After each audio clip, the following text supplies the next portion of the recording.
dowladda hoose degmada Burco ayaa maanta soo afjartay ololihii wacyigelinta ee ku saabsanaa ka hortagga xanuunka coronavirus waxaana maalintii u dambeysay lagu soo gabagabeeyay ururka gogla gurigaaga aakhiro oo ka mid ah ururada khayriga ah ee ka jira magaalada Burco. Mas'uuliyiinta dowladda hoose ee degmada Burco ayaa ugu horreyntiiba kulan la qaatay xubnaha ururkaasi iyagoona u mahad celiyay ururkaasi siday isku xilqaameen ee wacyigelinta uga wadaan magaalada Burco. kulankaasi ayaana daaranaa sidii bulshada degmada Burco looga wacyigelin lahaa ilaalinta nadaafadda. barnaamijkaas maanta la soo gabagabeynayo waa barnaamij maxamuud dadweynaha reer Burco iyo qaranka reer Soomaaliland waxaan u sheegaynaa in magaalada Burco waxa ka socota wacyigelin xanuunka ee COVID-19 la iska wacyigelinayo dhalinyaradaas ee wax baratay aqoonta baratay 16 urur ilaa maanta way shaqeynayeen maantaana la soo gabagabeynaya wacyigelintii ka soconaysay ee degmada Burco ee gobolka ayadana guddi anigu aan ku jiraaba ka hawsha wada maantana biidnilaahi waa ka shiri doonaa si gaar ah uga shirayna waxaan se hadalka idinku gabagabeynaya laban hawsha oo haysan dadkeen iyo dalkeen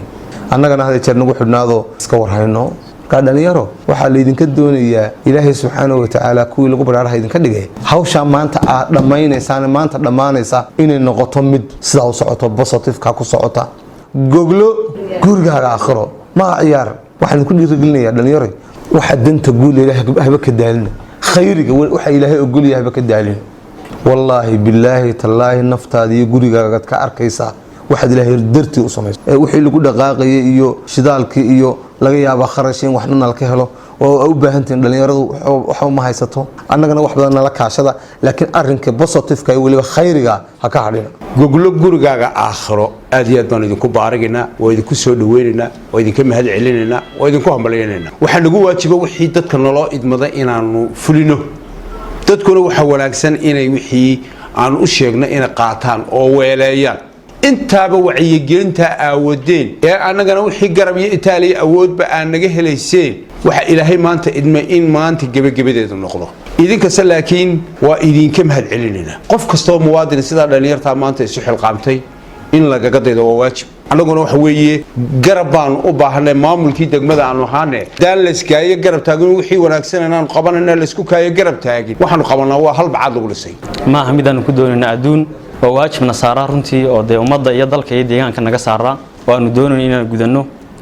insha Allah ta'ala ilaahay wana garab gali doona ma gudanayna waayo dhaqaatiir minhino shaybaad maanu sidan waxa muhiim ah inaan dadka u sheegno calaamadaha hadda isku aragto inaad garaacdo call numberka ama call centerka social distance la doonayo in la yareeyo dadka la kala fogeynayo intaasi kadib ururka khayriga ah ee gogla gurigaaga aakhiro ayaa IDP-ga caaqil yare ka bilaabay ololaha wacyigelineed ee lagaga hortagayo xanuunka coronavirus ugu horreyntiiba waxa halkaasi ka hadlay qaar ka mid ah mas'uuliyiinta ururka gogla gurigaaga aakhiro iyo gudoomiyaha xaafadda caaqil yare iyagoona dadweynaha u qaybiyay agab nadaafadeed waxaan oran karaa ururka gogla gurigaaga aakhiro waxa uu kaga duwan yahay ururadii kale waa ururka kaliya ee khayri ah amba arrimaha diinta ka shaqeeya waxa kale oo wacyigelintan maanta u dheer